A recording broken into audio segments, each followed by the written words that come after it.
Hello and welcome back to On the Slab horror show that we bring to you each and every Friday night. Why Friday night?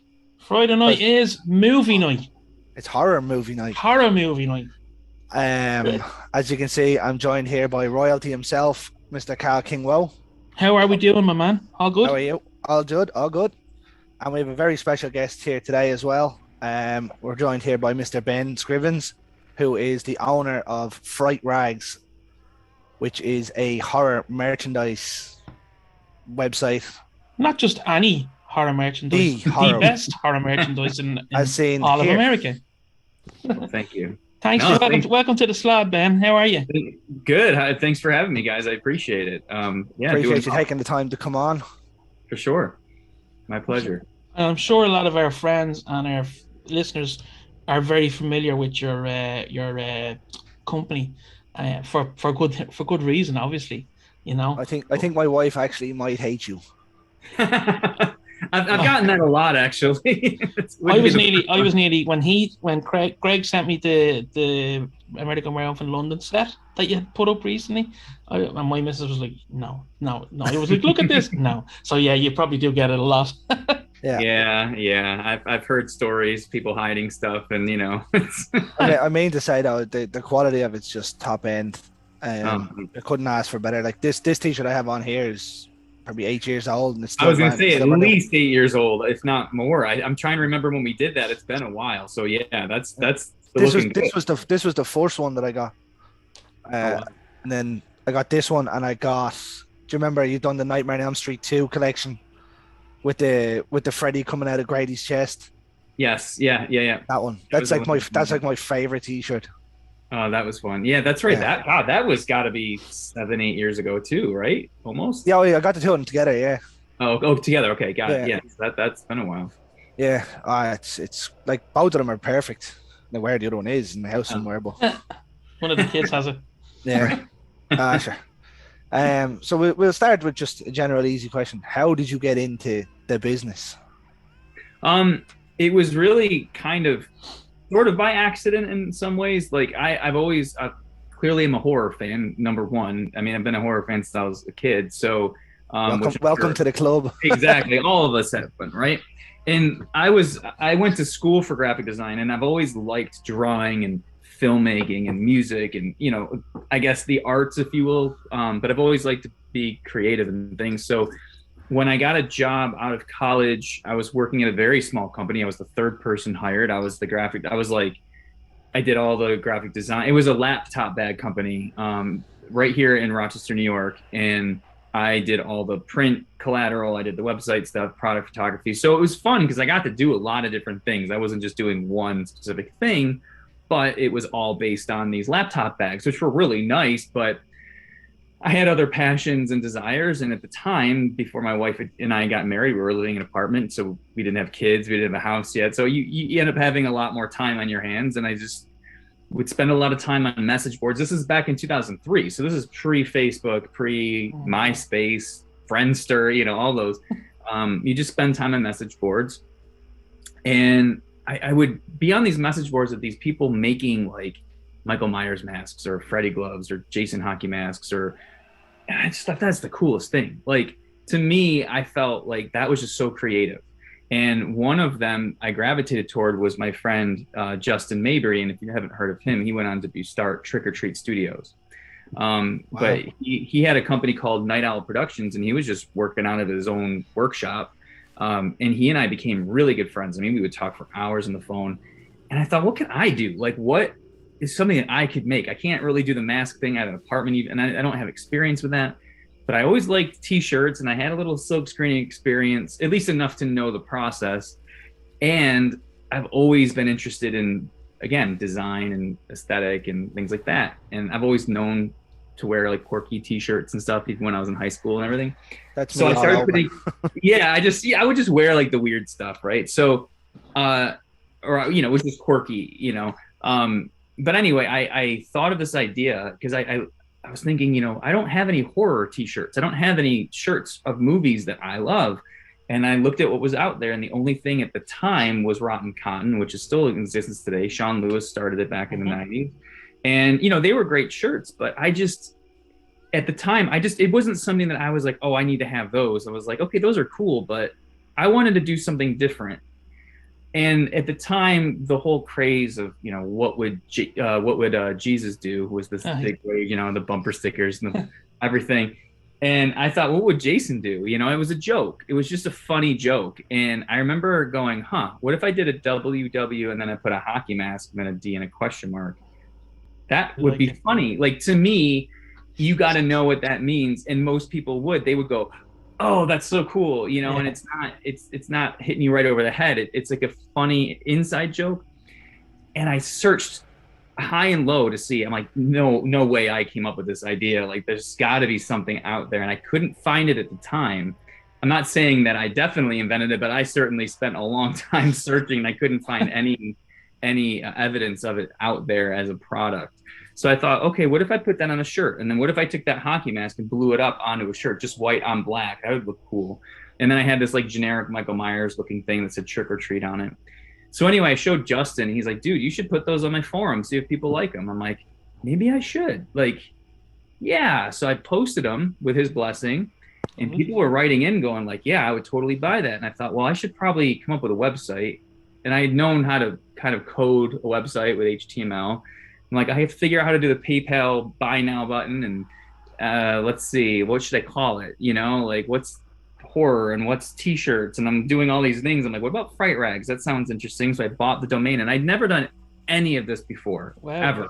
Never started a website. I mean, I had experience through college, but I'd never posted one online. I'd never done any e-commerce, anything. So this was literally all because I remember sitting at work. I was going to order my first batch of shirts because I was buying them online as opposed to finding someplace local, which I did immediately afterward because they were so expensive. And I'm hovering over the buy button because it was going to be like $600 for like 60 t-shirts. I didn't have that kind of money. It was on my credit card. I didn't know what the hell I was doing. And I just clicked it. And my girlfriend or fiance, now wife, was like, what the hell are you doing? I'm like, I don't know. I think I'm starting like a business or something. I don't know what's going to happen. And that's really how it started. But when people started ordering, it was so gratifying. You do something and you create it in this isolation, if you will. But then somebody, across the country, even across the world, like sends you money because they like what you just did. That blew my mind. So that's really what kept me going. Started the obsession. Yeah, that's awesome. Well, that's great to be able to, like you say, start something that you love, and for other people, as you say, even across the world, to appreciate it. Like take me, for instance. I have about 20 of them. Yeah. Well, it's funny because it's not like I started it and it just took off. I didn't quit my full-time job for 5 years. And in that time, I wasn't doing it to make money. I did not take anything from the company, at least for the first 5 years, because I started saving before I quit my job because I needed to find out if I could quit my job. But I didn't pay myself because I was just doing this because I loved it, and all the money went in the business. So, but there'd be like 2-3 weeks I wouldn't get any orders, nothing. And again, this is pre-social media, so it's very hard to create content and keep it going, And all of a sudden, I remember one day specifically, I'll never forget it. I was like, we're moving into a house, we're getting married. Maybe I should just it's enough now. Let's shut it down. And I literally at that moment got an email, and it was an order from someone in Australia. And I was like, okay, I'll send the shirt out because that person, and I'm just like, let me just keep doing this because I really enjoy it. Yeah, that's great that you have that passion. It really is. And yourself, Ben, when you have someone with that kind of drive and passion for not only a product but a hobby or a desire or a love, it comes across when you get something back. As Greg was saying, like his t-shirts that he's got from yourselves are still fantastic and great, Nick. So that's obviously you're sourcing the best stuff that you can to last as long as they can, which is fantastic. Well, I mean, I always said, we're only as we can make products that people really want. You can put anything online and people, that people might really want, but if you don't back that up with the quality and the service, then it means nothing. You're going to get one order from that person and then they'll probably be pissed off and they're going to tell their friends and they're going to post it online if the service and quality isn't there. And you're not going to get that repeat business, and you're not going to get more business. I mean, our repeat customer base is anywhere from 55 to 70% at any given time. And, you know, we see people that order multiple times. And again, I hope that's a testament to the quality, because it would mean nothing to me just to put out crap, you know, and I've seen it out there, and there's a lot of scammers, and I don't mean just regular actual companies, I mean scammers that, you know, they rip off our stuff, and you could see it and you'd be like, wow, that looks like a cool shirt. I want to buy that because it, you know, whatever it is, even if it's not ours, it might look great. And then you get it and it's a piece of garbage. Yeah. And it really, I mean, people are spending their hard-earned money. We never set out to be the cheapest t-shirts. You know what I mean? Like, people are like, oh, that's so much money for a shirt or whatever. I'm like, there's licensing, there's all these factors. We want to make sure we can back up. I'll give you an example. Literally the other night, 2 nights ago, someone DM'd me. No, they didn't even DM me on Instagram. They mentioned Fright Rags in a story. They didn't even message us personally. And they were just like, can't believe my Fright Rags order got stolen from my porch. You know, I'm so pissed and blah, blah, blah. It wasn't a message to us. They just happened to mention us. So I DM'd her and I was like, what's your order number? And she let me know. I said, I'm shipping you another one tomorrow. Just give me another address just in case it happens. Because we want to be able to take care of our customers. Like, Yeah. And you can't do that when you're just, you know, making it so razor thin that you're barely able to cover your own bills, let alone be able to take care of your customers. Well, it's still a business at the end of the day. You know what I mean? Right. You're not doing it for the fun of it, like. Yeah, I mean, now we're 8 people, you know, 8 full-time people. This is my livelihood and 7 other people's livelihood, and you know, we want to make, and I want to, you know, I want my employees to have a good standard of living. I want to have a good standard of living, you know, and it's, you know, benefits, things like that. You know what I mean? Like, I want to make sure that we can all benefit from it. But I mean, it's got to be within reason, of course, you know, but there's a lot of factors that people don't understand that go into this, that, you know, because people are like, I could make that shirt for $5, maybe, but Against the you law. know, what did you pay for the artwork, and what did you pay for the licensing, and what if that one shirt doesn't really do well and you're stuck with the inventory and you have to sell it at a cost or even a loss sometimes? Like, it's if anyone has a perfect science, you know, and knows exactly what to do, and you had a crystal ball, please email me. You know what I mean? You'll be hired straight away. Exactly. Ben, what was the hardest license you had to get? You were able to get, to say, most difficult one. So it had to have been my favorite one, because it was Halloween, and Right. Halloween is what got me into horror. I was 4 years old when I saw it. It was actually the U.S. network television premiere. It was October 30th, 1981. I didn't know that. I was 4. I was literally at a party with my family, and I was bored, and my mom's like, just go watch TV. So that's what I did. And it came on, and I was like, what's this? Oh, wow. And I just was mesmerized for 2 hours. I mean, she told you to go watch TV. You didn't I break was any rules. I was just being a good son and doing what my mother told me. What I misinterpreted the rules. Right. They had no idea what I was watching. And I mean, at the time I was so young that I don't even think I was that scared by it until I saw it again, but I just wanted to see more of it. So growing up, Halloween is absolutely the reason I'm into horror. I mean, you see 2 Halloween posters behind me. Yeah. It's in my blood. You know what I mean? So when I first started Fright Rags in 2003, I knew that I would have to get licensing eventually, but I didn't know anything about it. I didn't have any money. I was doing everything unlicensed. But I forgot who I found it through, but I was talking to Malik Akkad, who was Mustafa's son. Yeah. I got his email. This was pretty ballsy. I had done a 31 shirt limited run of the poster art. It was just, I had taken the poster art and kind of did it in Photoshop to just break it down to like certain colors. Yeah. And we did 31 shirts and whatever. I sent him one with a letter.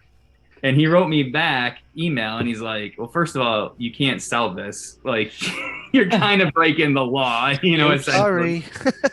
They were already sold, so it's really like whatever. But we started talking, and we'd gone back and forth. And again, this is like 2004 or 2005, I think. so it's still really early on in me being in this business, and I had no idea what I was doing, zero clue, especially with licensing. Unfortunately, his dad was killed, and his sister, if you remember, and I can't remember if it was 2005, I think. It's around then, yeah. Which obviously I was not going to hit him up a day later on email and be like, hey, can we get a license? Felt horrible. So that, I let that kind of lay low for probably a good year or two. But anyway, after that, I got back in touch with him, and he had somebody running licensing for him. But my point is, it was from like 2006 on that I would get so close, and then the door would shut, and then someone else would come in. And then I'd have to build that relationship again, and then the door would shut. And then it was like this constantly until 2013. Wow. We got a very limited license for the 35th anniversary. And that, because they weren't really licensing it out that much at the time. Now they license it out quite a bit. Yeah. But at that time, 8 years ago, it wasn't as much as it is now. And so, but since then, we've had a great relationship with Malik and the studio. In fact, we work directly with them, whereas other companies don't. They have to go through a third party, but we've been working with them for so long that we just have direct connections. So it's been an amazing experience because we get to have fun working with the film that got me into this, to me, it was the hardest to get because it was I had so much passion for it. But I'm very fortunate that we've been able to have it and then create some cool stuff. And some great work on it as well. I actually have 2 of the t-shirts upstairs. And I would up until the sort of newest timeline of Halloween, I wouldn't have been a big Halloween guy. He's more of a Freddy Krueger guy, aren't you? Yeah, sure am. That's awesome. I mean, Freddy's amazing. But like some of the licensing I've heard, like there's people over here that were making stuff, and they're even trying to get licensing to do like print pictures for college and all. It's just ridiculous. It's hard. It is not easy to do, and in fact, Freddy's a good one. We can't get Freddy for the life of us, and we've tried. New Line are keeping it well under wraps, aren't you? Well, yeah. So New Line's owned by Warner Brothers, so it's all under Warner Brothers. Same with Friday the 13th and all these other properties. And I've literally talked to them for 5 years. Every few months, I've been to their offices in California. We meet each other at the licensing show in Las Vegas every year. I email them, we talk, and they're just not taking on other licensees. They have other people that do it for more of like specialty stores and wholesale. But I'm like, which we can do as well. But and we do sell into other stores at times, not everything. But I'm like, but we have such a good audience with a direct to consumer market, and so many other people are just bootlegging it, which we've done too. That we've done it unlicensed, we've done limited editions. We haven't done it in many years, but we've done it because couldn't get the license. But I wanted to wait until we could get it. But I would love to do official Freddy stuff. Oh yeah, well, like Freddy, I'd say Freddy's arguably probably one of the most, if not the most popular, slasher. Character. Well, he can talk, right? Like it's not just the look, it's the personality. Whereas, I mean, obviously Michael is my favorite, but even Jason, I love Jason so much. But it's somewhat, which makes Freddy even harder because it's harder to reboot that sort of character, right? Like you kind of have to have Robert Englund at the very minimum do the voice, if not everything else. But even if he was just him doing the voice, I think it would work. It would actually. Yeah. We won't talk about that reboot. Well, no, that movie was. It was. Wow. I was very, very angry leaving the cinema. Yeah, I loved the Friday the 13th reboot, but that Nightmare Man, that was a little rough. It was bad, and it was a good cast too. Yeah. I like the idea of Jackie Earle Haley being Freddy. I just think, it was. I mean, I only saw it the one time, and that was in the theater, and that was it. Yeah, I was so upset with it. It was just ridiculous. I think I'm I don't know what we haven't told you this, but I'm a Leatherface guy, and I think there's some fun. You can get some. I'm sure you can get some great ideas for t-shirts with that boy, can't you? Oh yeah, I mean we have the leather, we have the Texas Chainsaw license. We've done a bunch with it in the past. We're going to be doing more with it in the coming year. So, I love, and we actually got to work with Gunnar Hansen several years ago. What a man! He was this super great guy, and we sent him a bunch of posters to sign, and we paid him to do it, and we sold them, and he was really, I mean, again, you take a person who's known for killing people with a chainsaw, and he's like the nicest person ever, which is sort of most people in the horror world, when you meet them. But it's just great. He was such a nice guy. I'm honored to have had the pleasure to at least have talked to him, and met him and stuff. Would I love him to have just saying hello to him, even, I mean, I liked him and like Robert Englund and just all those kind of people. Another one I would have loved him to meet was Toby Hooper. Oh yeah, he would have been a great person to meet. And John Landis as well, of course. I mean, it's funny, John Landis. I'll tell you a quick story about him. He orders from us. Oh no way. He orders American Werewolf London stuff. Like he literally he ordered a bunch of socks, and he wrote in the comments, because there's an order comment thing. He just put socks ? ! Exclamation mark. It was so weird. So if you saw our new collection, we did the See You Next Wednesday. Sure. And Universal wasn't going to let us do it because that was a John Landis thing, because that was John Landis thing. And it's funny because I was listening to John Landis on a podcast with my friends. This was a couple years ago, and he was on it as a guest, and they were talking about stuff, and they said something like, and it was so like offhand. It was like, oh yeah, that could have been a Fright Rag shirt or something. Just cool. And he goes, oh, are you guys Fright Rags? So funny.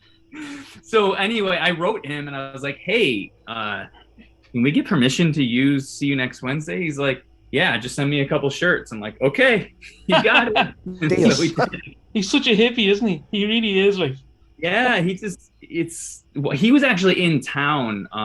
Again, this was a couple years ago, getting like it's like a Lifetime Achievement Award or something. We have Kodak started here, so Eastman Kodak. So we have a big film community here, and they do Lifetime Achievement Awards. Like Michael Keaton came, and George Romero used to keep all of his films here, and he premiered Bruiser here back in '98 or 2000. Now I can't remember. Maybe it was 2000.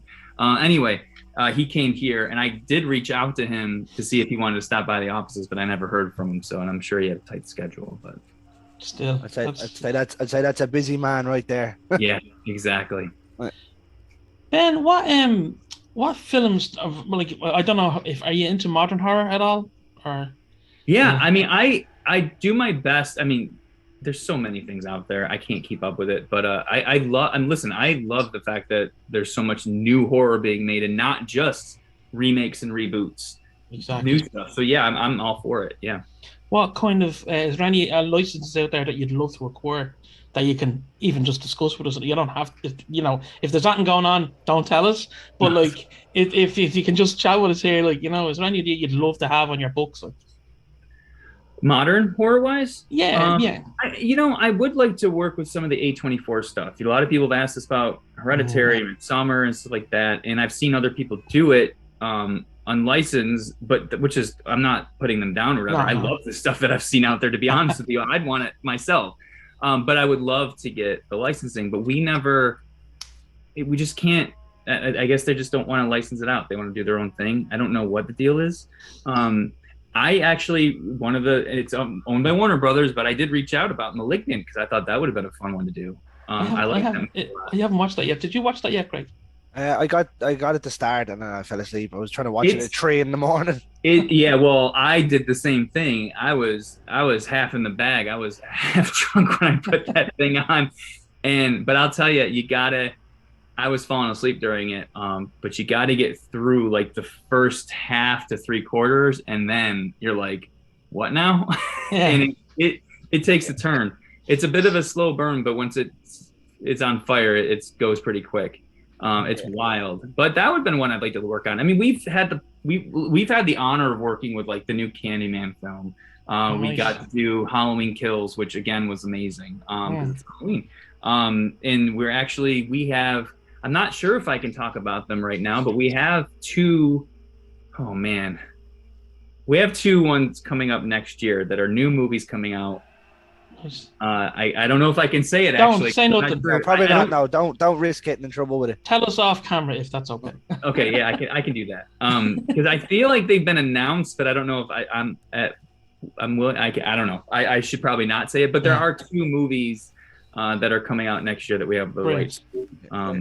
So I'm always up for it. The thing with modern horror sometimes is that the licenses can be more tricky, because when you take an older film, and not talking about every older film, but depending on the studio, depending on the situation, they're easier to work with because they didn't have so many stipulations, whether it was likenesses or all these other things. When it's a brand new film, there's a lot of hoops because it's got to align with their marketing. And, you know, we had to change things in our Candyman line, like the last minute. When I mean the last minute, like the day before, like we were going to announce it, like, because they had change in production, and it was like, this movie's coming out in 2 weeks. We need to launch this stuff. So it's fun to work with new horror, but it's also more stressful. Like the Halloween franchise, you know, we did Kills. We also did Halloween 2018.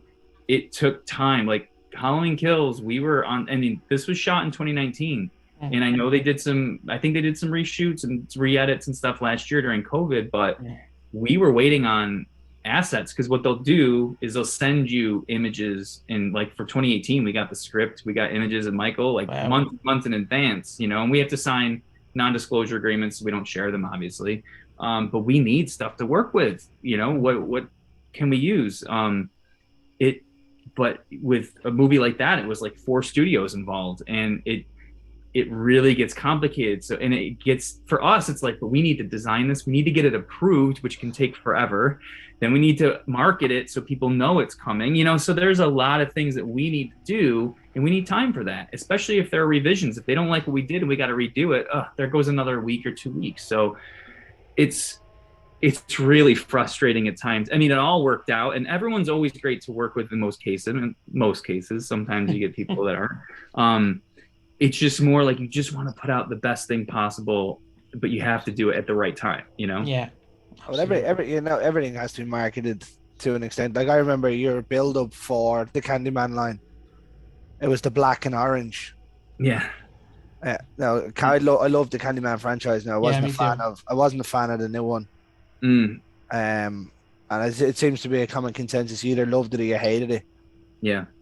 But I'm still contemplating getting some of the gear.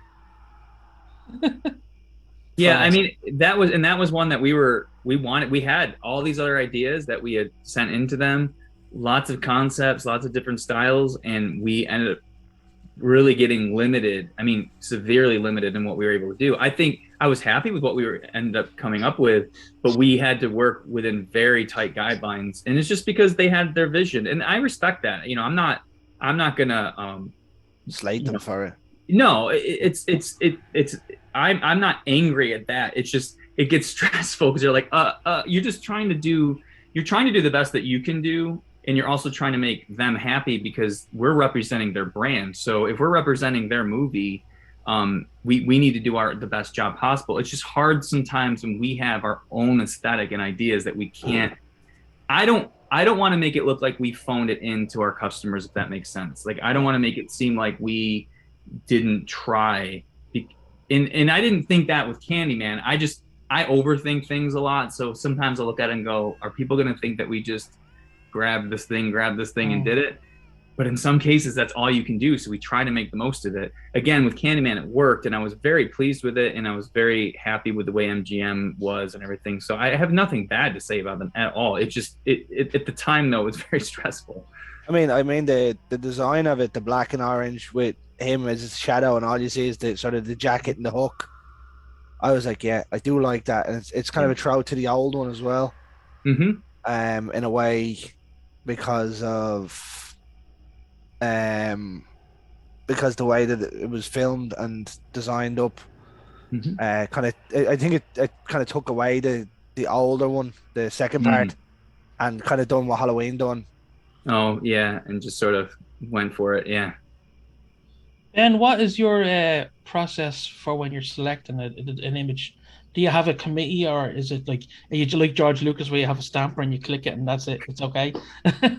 It's a bit of all over the place because we work with several different designers. There's a few that are exclusive to us, and there's other people that we kind of reach out to when we know we want a certain style. So, for example, you're wearing the American Werewolf in London shirt. That's the comic book cover, and that was by Jeffrey Blosman. And when we've had a title like American Werewolf, which we've had for a few years, we've done a lot of different things with it. We start thinking, what could we do? Oh, we should do a comic book style one for that. It would work. Yeah. It doesn't work for everything, but it would work for this, we think. I mean, it's subjective, don't get me wrong. Yeah. So with an artist like Justin Osborne, who's one of our main guys, we kind of give him freedom because I love his concepts. Once in a while, I'll say, hey, here's what I'm thinking and my idea. Like, this is what I'd like to see. But in most cases, we'll just say, here's the title. This is what you can do, and this is what you can't do, because you can't show this person, you can't do that. And he'll come back with a concept, and 9 times out of 10, I'm like, that's perfect.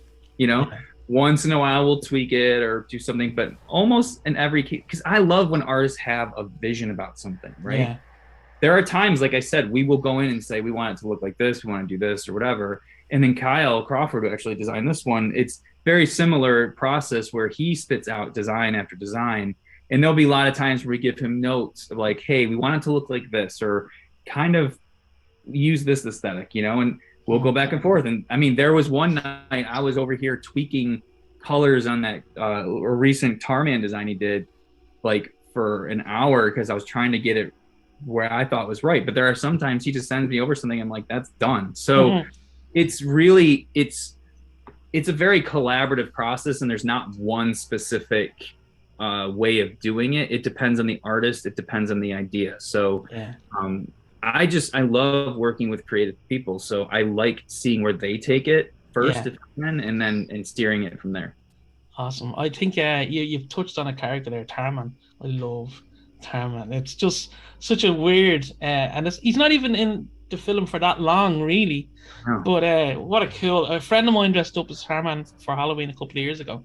He made his own costume. That's awesome. Yeah, he's just he's weird to look at because he's so. Alan Troutman was so super thin, and he looked like he was wasting away, and he's just almost like hard to kind of look at because he was like, wow, you're really gross, but yeah.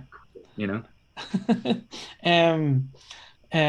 are some of your favorite designs that you've ever had out? Give me 3 of them without worrying you too much. Them. All right, so some of my favorites are also some of the ones that I have really fond memories of. So one of the ones that we did years ago with Jeff Zorna, which I was thinking that he did the one shirt, but he did it was Zombie versus Shark, we called it, because he wanted to do a shirt based on Fulci's Zombie. And he came up with this really cool sketch. He did a few different sketches of literally Zombie wrestling the shark.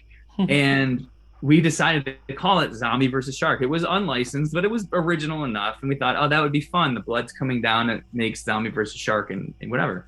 So we went back and forth with what the text should look like and the sketch and all this. And he it was it was very collaborative with him and I. And then he finished it. I'm like, this is amazing. I loved it. It was just great. And I can't remember if he caught it before we released it or if we released it and then it was caught.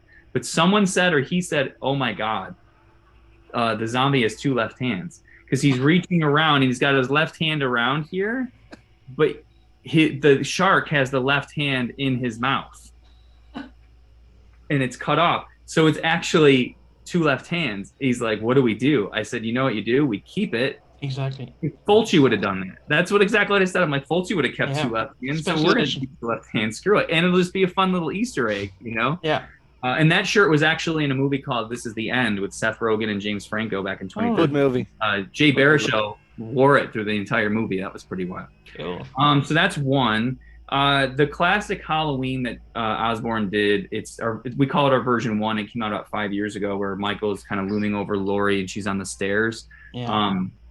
I love that because it really started the series because he did it for part 2 and then he did a part of the 2018 with Laurie there and then Halloween Kills. So it sort of started this like series of Halloween shirts that I love so much. Three, I will say probably my new favorite shirt that I like to wear all the time, aside from this one.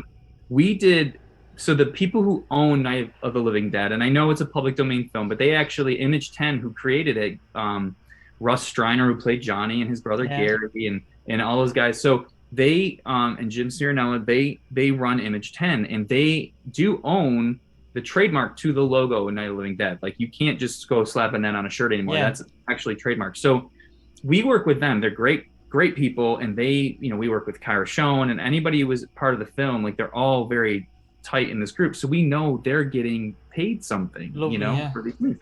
But because it was such a bootleg film for years and years and years, there was a person writing a book called Night of the Living Tapes, and it was basically a book about all the bootlegs of Night of the Living Dead, which I thought was a brilliant idea. So they were doing a Kickstarter, and they wanted us involved. And they said, well, part of the Kickstarter is you get the book, but you also get the movie on VHS, which I thought was brilliant, right? So they asked us if we could do a T-shirt for one of the rewards. And I asked them, I said, I don't want to overstep on anyone's toes or whatever. I said, but could we do a design and then make that the VHS cover too? Because I would love to make it look like a bootleg VHS. So and then come to find out, our friends were the ones doing the VHS. So we all worked together, and our designer, Joe, came up with this it's on a green shirt, and we're actually going to re-release it on a black shirt on our website, but we kept the green one as the Kickstarter one. And it just looks like a bootleg. It's a great design, but it kind of looks like it's a bootleg thing. And I don't know. I just loved that concept to me, especially for that film. It's like coming full circle in a way. So that's one of mine. That's awesome. That's awesome. What you call it? I'm just looking through some of your products. I love the socks. I absolutely love the socks. Oh, I have about 5 or 6 different pairs. Now, I can never find a pair of them, but you know how it is. The washing machine's eating them. You got to eat one, yep. I mean, like when you're wearing one of one thing and one of another, it just looks like a pair that you could buy. You know what I mean? Right. But who would be, Ben, before we're going to close up in a minute, but I want to ask you, who would be your favorite, just a little kind of a trivia, not trivia, but like, who would be your favorite vampire actor, we'll say? Vampire actor? Yeah. Oh, man. I mean, I know there's easy ones to grab at. I'm just trying to think if I can go a little bit deeper. He's got here. The one thing the one that stood out to me the most, to be completely honest, is Christopher Lee. And I know that's sort of a softball answer, but it's true. He was damn amazing. True. Yeah, I mean, obviously Bella is classic and no one can come close to him. But here's the thing, I was a little bit late to the Hammer party, if you will. Like, I didn't watch them as a kid. Okay. So I was an adult when I started watching those films. And when I saw Horror of Dracula, and I'm trying to remember, was it Prince of Darkness that came first? Was it Horror? Yeah. So I loved it. And I loved Prince of Darkness, of Horror of Dracula. And I've seen a bunch of the ones that he was in. I haven't seen all of them, but I was also putting myself in the mindset of when these came out at the time. And we talk about like reboots and, why are you rebooting this? And it wasn't so much of a reboot, but it kind of was. They were doing Dracula, right? Yeah. And to see what he brought to the character, who hadn't really done it since then. I mean, I know there were other Dracula type movies in between Bella and him, but I can't think of any that were so stand out. I couldn't imagine being in the theater at that time when that movie came out and going, whoa, that's a lot to take in when you kind of came from a Bella Dracula, it was literally like 2 levels. It was like here, and then there was loads of different movies in between, and then it just went straight back up. Yeah, and it holds up today. Like, really, if you watch those movies today, they're pretty damn good. Like, it's not like, this movie was made in the 60s, so it's kind of boring. No, it's pretty awesome. That's quality horror is what that is. I like how some of the Hammer, like the way it ages. I think it ages nicely. That kind of, because there's a difference there is a very distinct difference between American horror style and British horror style. Sure. And I think a British horror style looks better with age, I feel, whereas, and no offense to American horror, I love American horror, but sometimes it doesn't age as well. it doesn't feel classic. I think a lot of British Yeah. horror, when it ages, it feels like a classic. It's like, it's like taking like I'm just trying to think of like a Bentley or something. Like always looks cool, right? Yeah. But like 85, Corvette might not look as cool as it did in 1985. Yeah. You know what I'm saying? Like Exactly. it Perfect looks, analogy. Yeah. it looks dated, whereas like something like a Bentley doesn't look ever dated, even though it's an older style car. It just looks awesome. Yeah. I'm a huge fan of Nosferatu. That's my favorite vampire. That would be, yes. That was, I remember watching that in film school when I first went to college. I was going for film, and I remember watching that in the little theater room we had, and that was like incredible. That and Kevin and Dr. Caligari, which was vampire, but it was just, it was incredible. I mean, again, 22 that came out, or something. 27, was it? No, 22. You're right. Yeah. So I mean, think about watching that film. Not ever seeing anything like that. Yeah. Like never knowing that you could have done that type of with the shadowing and stuff. To me, like it's mind blowing, And then to think like it spawned another movie off the back of a movie with obviously Shadow of a Vampire. Yes. Yeah. Did you ever have licenses for those? The likes of that, Caligari and Nosferatu, or? Well, Caligari and Nosferatu are public domain, so you don't need a license for those. Yeah. We've done them. We've done a couple Caligari shirts, and we've done a couple Nosferatu shirts. In fact, I don't know if you're familiar with the store called Hot Topic. Yeah. Okay. So that we sold that that was the first shirt I ever sold in the Hot Topic in 2005, which was funny. It was a Nosferatu shirt. I'd say it was like gold dust. Yeah, it was pretty cool. Like we might do another one at some point because I really like, again, just classics like that. If you're taking requests, an old Wrong Turn 2003 wouldn't go amiss. That I don't know who's got I have to look, but again, with Wrong Turn, I don't know if we'd be able to use likenesses. Like I don't know, but yeah, that'd have been my favorite series of films. They're not great, but they're fun. But they're fun, I mean, they don't have to all be like gems, You've got Doug Bradley in most of them. Oh, that's right. He's a great character actor, Doug Bradley, isn't he? What a man! Oh, he's awesome.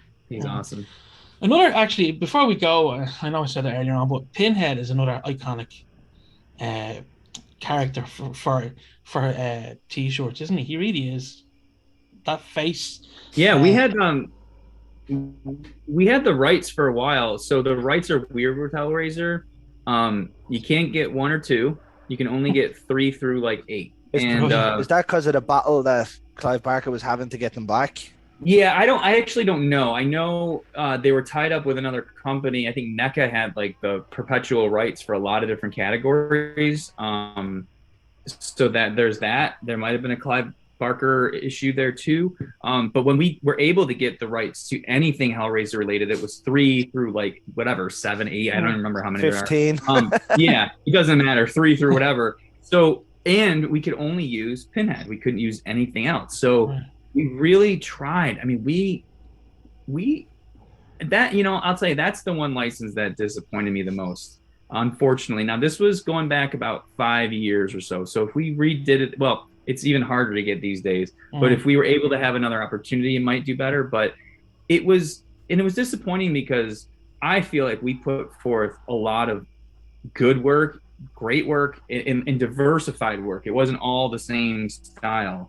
We tried so many things within the limits we were given, and it sold. Don't get me wrong. I mean, it sold, but it wasn't like Halloween would sell, or even Leatherface. You know what I mean? It's not. And I look at Pinhead like, but it's Pinhead. Yeah, it's an iconic character in terms of horror. Right, and we were dealing with like him, not like one of the random Cenobites that we might like but isn't going to be popular. No, I mean, it's Pinhead. Like, it's the guy that you want. That's the one. But it's just whatever. I don't know what it is. Certain things do better than others, but no, I love Doug Bradley, and I love Hellraiser. I mean, I remember. Oh my God, I'm gonna get it wrong. What's her name? The mother in the movie. Oh, I can't remember her name. I feel bad that I can't remember her name off the top of my head. But I met her at a convention. We were hanging out outside. She was smoking a cigarette, and we were all just milling around outside having a drink, whatever. And I walked up to her because we had been talking before, and I said, "You know what? You were the baddest fucking bitch ever in that movie." And she just looked at me and she went, "Thank you so much," and gave me this big hug. Was it Claire Higgins, was it? Claire Higgins, yes, thank you. She was so sweet and amazing. But seriously, I saw that movie when I was like 11, and Wow. she was nasty, you know. I'll just make you feel old. I wasn't even born when that came out. Yeah, I saw it at 11 when it came out. So yeah, but no, I love that film. I love 1 and 2 a lot, and 3 is really good too. So Yeah. How do you feel about the new one, the new reboot that they're bringing? So it's a female Pinhead, is that correct? Yeah. It's still going to be Pinhead, but it's going to be played by a female. Yeah. You know what? Here, my take on these types of things is, I say go for it. At this point, why not? You've already made 8 films or whatever in a franchise. You might as well just go for it. Like, and that goes for Halloween, that goes for Friday the 13th, and even Nightmare on Elm Street. Again, that's a different situation. It's harder with that one, but I say, you know what? Why not? Because if it brings in a younger generation, I mean, my son's 12. I took him to go see Halloween Kills. He's seen all of them, and he loves them. And if it brings in a younger generation to, like, it is his favorite movie, the 2017 and 2019. And No. but here's the thing. I grew up on the miniseries. I mean, I watched it when it first came out, which I love. It's cheesy, but I love it. I love it, literally. And I enjoyed the new films, but those films, he really got interested in Pennywise and the whole thing. So I think there's got to be room to bring in the younger generation into these things. And to be fair, he likes a lot of the classic movies as well. So which is great. That's a win right there, Ben. That he's into Pennywise. Doesn't matter what Pennywise is. He's into Pennywise, so that's a win to me. Yeah, and he loves the story, and and maybe when he gets older, he'll read the book or whatever. But it's funny. He'll go into our movie room and watch. His friend was over last week. They just put on Friday the 13th Part 6. I was outside doing yard work. Is that Jason Takes Manhattan? No, that's Jason Lives. Jason Takes Manhattan is 8. Oh, 8. Sorry, yeah. But he's seen them all. Like he loves watching them, and I love watching them with him. So it's a fun bonding thing. My daughter is not into it so much. She's 15. She doesn't really care about horror, and my wife doesn't really care, but that's okay. My son's totally into it, so we can talk horror and watch all the stuff. And I used to have to shield it from him, but now I'm just like, hey, whatever. Win-win. Right. Yeah. Quick one before we go. What did you think of Halloween Kills? I really enjoyed it. I did have gripes with it in certain ways. There were just certain things that initially I was like, because I knew the story going into it. I didn't get a chance to read the script, but I knew everything that was going to happen, and which is fine. I liked knowing it was cool. Like, it didn't ruin it for me. But what I mean is when you have an idea, when someone tells you a story about something and you build it up in your head and you make it out in your head, and then you see it unfold and you're like, that's not how I imagined it. It was a little like that, and to a degree, because I felt like they could have spent a little more time with the original characters, building up just a little bit of something, but they really just jumped head first into it. But I have seen it like 4 or 5 times, and each time I enjoy myself a little bit more, or I find different things to appreciate about it. And I really do feel like this is like the Christopher Nolan trilogy, right? The third one's gonna be different, and as a unit, I think they're all gonna work pretty well together as a cohesive story. Finally, I again, like, small things where I'm like, come on, they couldn't have assumed that guy was Michael. The guy was short and bald. Like, I don't, you know what I mean? Like, I just, certain things where I was like, but it doesn't. Listen, is Halloween a perfect movie? I mean, it is to me, but it's not. There's so many. I can point out 10 flaws in that original film. You know what I mean? That we could just banter about for hours, but it's still a perfect movie to me. So I think for its flaws, I had a good time. And every movie has a flaw. Yeah. You just have to get beyond it.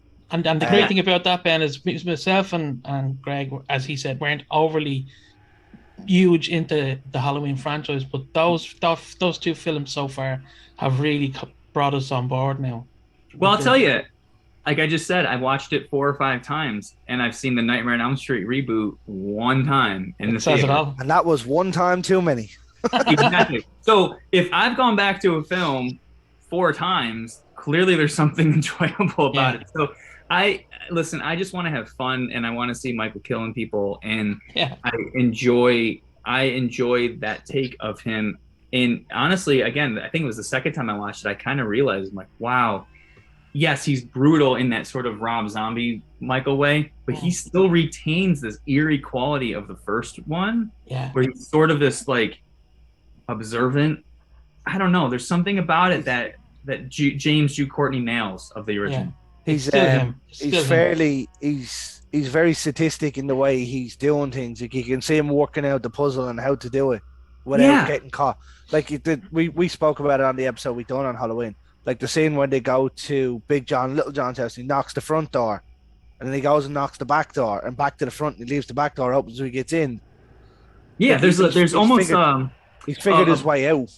Almost a playful nature which he had in the original. I mean, he, you know, when setting up the bodies or, you know, doing his head tilt or, you know, I think I guess the one thing I would say was, you know, he wasn't so brutal in the first film.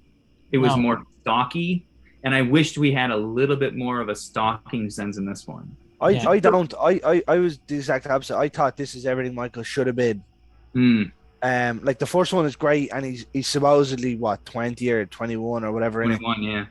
So you know what I mean, so that's fine. He's doing the way he's doing it, but now that he's had this time to develop and work a plan out, now he can get creative. I think the age of slow moving methodical slashers doesn't work anymore. Well, for modern audiences, for sure. And plus, you know, figure there was 40 years of rage built up, right? So, you know, that's the way I'm looking at it. There was 40 years of rage built up, and he was ready to go. and now we've got one more to go. Oh, can't wait! Can't wait. I can't wait. I know they're going to start filming early next year, and it's coming out in October, and I cannot wait. It's October next year, is it? I thought it was 23. No, it's next year. Wow, even better.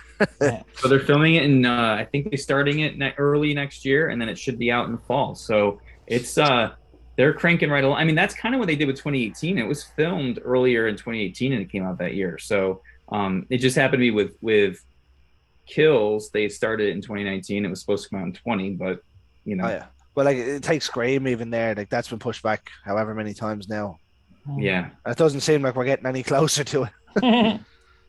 I know, but yeah. So I don't know. I am really looking forward to the third one. I think David Gordon Green and Danny McBride have a really cool vision, in the fact that Jamie Lee Curtis is on board and John Carpenter's doing the music. I mean, when I heard that, I was like, sign me up. Like I am ready. I don't even care if it's stuck. Yeah. So one of the lads, he was at me for 2 years to watch it, and I didn't watch it up until I knew this one was coming out, and then I was like, yeah, I'm all in. All in. And then the callbacks to the original, and it was just the Shamrock masks were brilliant. And you could tell there was heart in it. And I'll tell you this, I actually did get to visit the set of Halloween Kills when they were filming. Nice. And I was there for a couple days or nights, actually, because they were shooting nights. It was the exterior scenes of the Haddonfield Hospital, so I got to see the one guy fall and him splattered on the ground. And anytime they were outside that hospital, I was like 2 feet away from the action, or almost, you know what I mean? Not that close. But so there was a lot of scenes that I got to see being filmed, and it's not like I get to do that all the time. It's never, but the reason why I bring this up is because the people that were on set, the actors and the crew, were amazing. They were so awesome. Like I literally did not want to even move because I was like Clerks, like I'm not even supposed to be here today type of thing. Like I did not want to get in the way of anybody, anything. Like craft service over here, I'm not going to touch anything, you know. And that lasted for like 2 hours, because after that everyone was so cool. They're like, hey, let's, everyone walked down the street to get dinner together, and it was like a buffet in this like big hall. actors and crew just lined up to get food. Everyone's sitting cafeteria style. It was I forgot her name. She played the nurse in the film.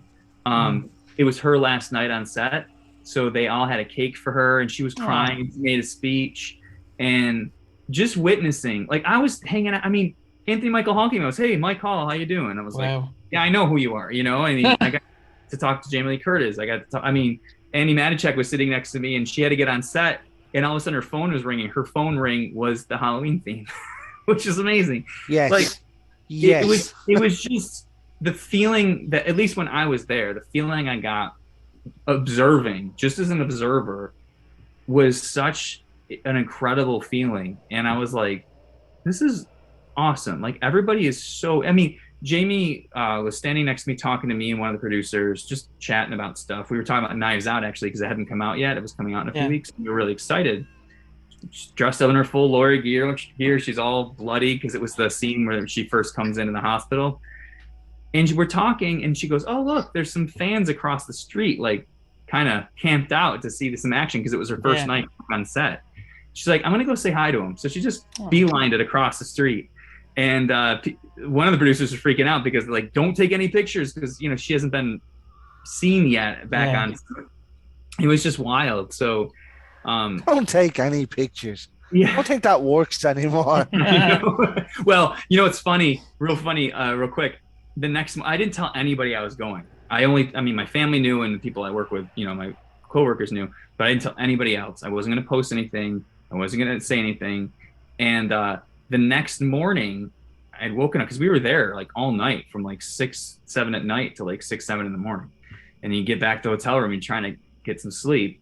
And my phone was like blowing up with like DMs and stuff. I was like, what is going on? And like friends of mine were like, are you on the set of Halloween Kills? And I'm like, what the hell are you talking about? Like, who, like, what do you mean?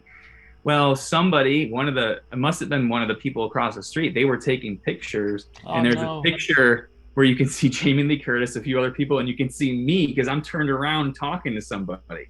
So it was like posted on like certain websites. Posted. So my friends were like, can't go nowhere. I mean, I was gonna post about it after the fact anyway, which I did, but I was like, oh, I guess the cat's out of the bag for that one. But I mean, whatever, it's not a big deal. But I didn't want to overstep again. I didn't want to make it. Oh, 100%. You know, even taking pictures, I was like, is it cool if I just like snap a couple pics? Because like David Gordon Green was wearing our Halloween jacket, our nylon jacket. I'm like, so I got to meet him and we got a selfie together, and that was cool. But I didn't want to be that guy where you're like, whoa, you know what I mean? He's done a phenomenal job on them two movies. He has. I think I enjoy his vision. I think, I don't know. It's just really cool that everyone came together. They all came together to do this because you know it's not going to happen again. There's going to be other Halloween films. Make no mistake. Not with this group of people, though. I don't think you get John Carpenter back after this one. No, you don't get him. You don't get Jamie. You know. I think this is kind of it. You're going to get another incarnation. You might even have some other actors and actresses involved. Who knows? I mean, who knows? Danielle Harris, probably. Yeah, but think about it. Like, this is really unique in this sort of history. They haven't done it with any other franchise like this that I know of. I mean, not to this extent, I should say. Not this long, but obviously bringing... they brought Nancy back in Nightmare on Elm Street, threw them all. Part 7. And then they had her play herself in New Nightmare. Right. She came back in 3. Yeah. True. But I mean, not in this length of time. For a somewhat dormant franchise to be brought back and rebooted, if you will, whatever that means, to be like this. I mean, this is what I think other franchises are going to be chasing for a while now because it's. Well, I love that they did a direct sequel to the first one because I never bought into the brother sister thing, even though I love those films. Don't get me wrong, but I never bought into it as a kid. I'm like, that didn't happen in the original. They weren't brother and sister. and then the cult one. Oh, the Thorn. We won't talk about that. Let's not talk about them. I think we'll leave it there for the evening. Sounds good. We appreciate you coming on, Ben. Sure thing. Thanks, guys. I appreciate you staying up for me. It's been absolutely great chatting to you, and of course, every continued success with Fright Rags, and we're going to push out as much as we can to try and get people to visit Fright Rags and buy so many t-shirts and socks and everything. all of the t-shirts. Awesome. Well, thank you guys so much. I appreciate it. No just, problem. Just as long as my wife doesn't see the bank account. Well, that is us for On the Slab for the evening. Thanks again to Ben Scrivens from Fright Rags. You will see his links on the description of this video when we put it up. And for now, we're out of here. Goodbye.